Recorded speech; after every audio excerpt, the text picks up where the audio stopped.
好，咁我哋今日裝咗個 local tour 咧，就去大嶼山嘅一個水口村啊。咁呢一條村咧，其實都已經有300幾400年歷史㗎啦。咁我哋去到再拍片話你知啦。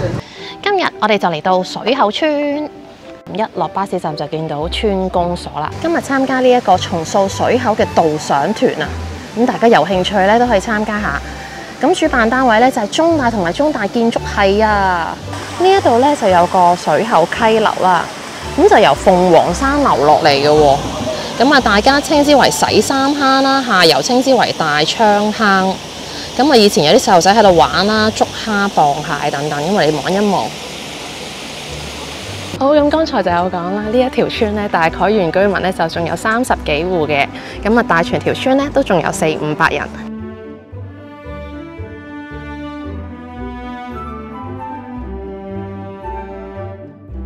啱啱過中秋啊，仲有啲燈籠，好靚啊！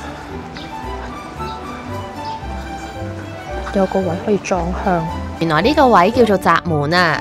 好，咁我而家經過閘門啦。但係如果你講呢一個閘門嘅話咧，咁香港我哋中大人類學嘅教授啦，咁佢有提出咗一個叫做石頭拜祭嘅 concept 嘅。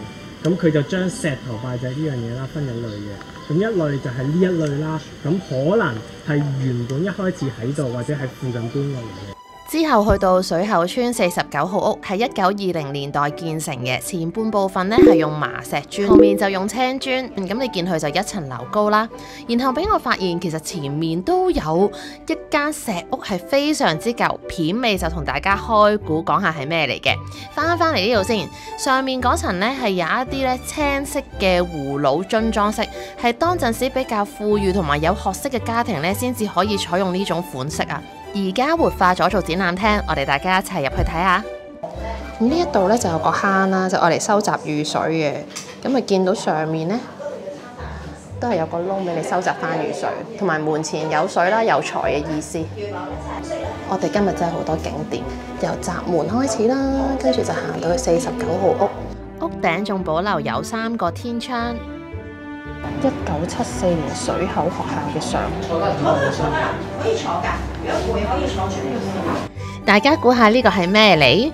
提示就係同結婚有關嘅。咁啊，導賞員會講解，大家不妨就去聽下啦。好，裝一裝香先，俾翻呢度以前嘅居民，感謝佢哋留低咗啲歷史啦，俾我哋後人可以望得到。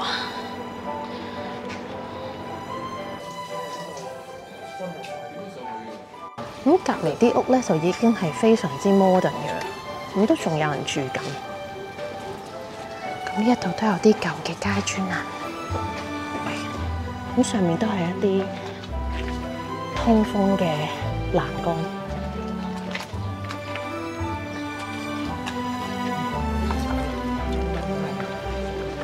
第一次見到50年代嘅洗衣場啊！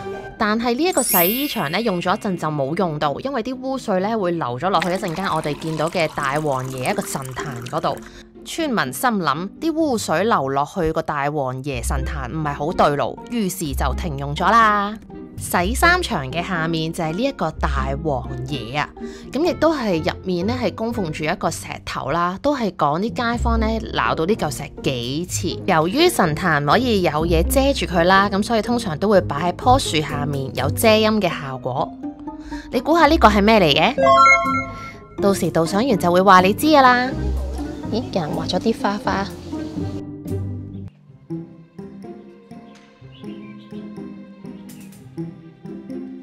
之後我哋就去咗禾寮，係以前儲存穀物同埋農作工具嘅地方。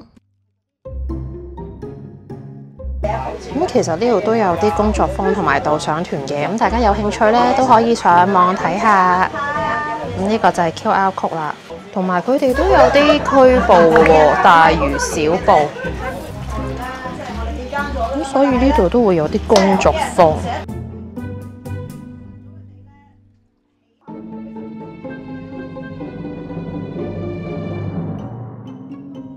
呢個就係揾蜆用嘅工具啊！係，呢個係我哋自己村民做嘅。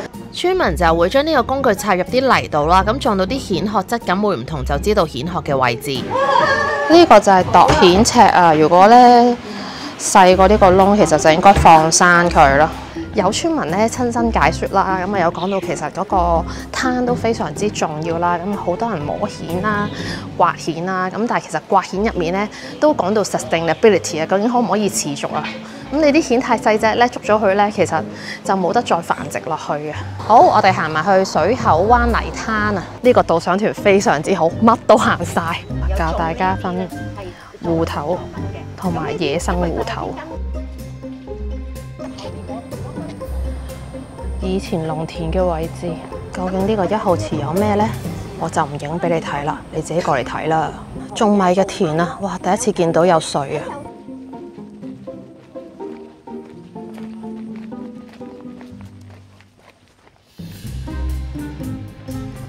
呢個神壇位於剛才大片農田嘅旁邊啊，主要守護本村農耕活動平安大吉啦，五穀豐收。都係咧以一嚿石作為一個神咁去祭祀嘅。咁啊呢一度咧都會有一棵大樹喺度啊，負責遮陰擋雨。哇！以前啲石凳。眼前呢個陳氏祠堂呢，其實曾經作為校舍做過水口學校嘅。學校停辦咗之後呢，村長就向政府要求取回祖堂地啦。然後竟然喺地下呢揾翻陳氏宗祠嘅牌匾啊，所以相當有價值。呢度就係呢埲牆，呢棟牆就卜卜齋個位置啦。咁就係大約100多年前啦。咁水口村就有呢度有個學校嘅。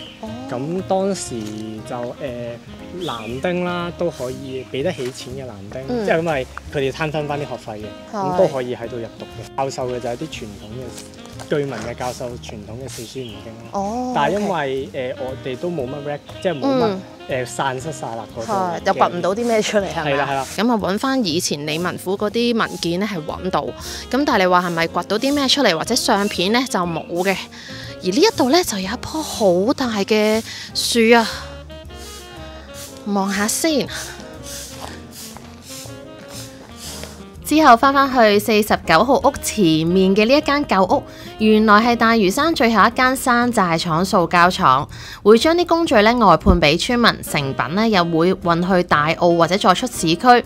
例如鎖匙扣、玩具等等都有出口嘅喎。屋頂咧就同49號一樣，都係一啲木同埋瓦片嘅建築啊。可以望一望佢屋後面嘅屋頂，就可以睇得再仔細一啲啦。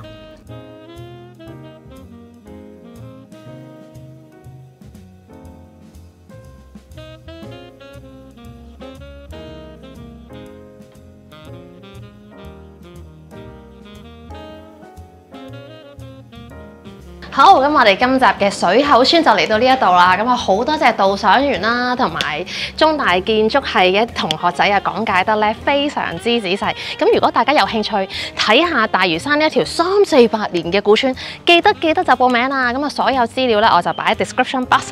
好，今日如果我呢頭有啲咩大家都想我睇嘅，記得留言話俾我聽。我哋今集嚟到呢度先，下次再見，拜。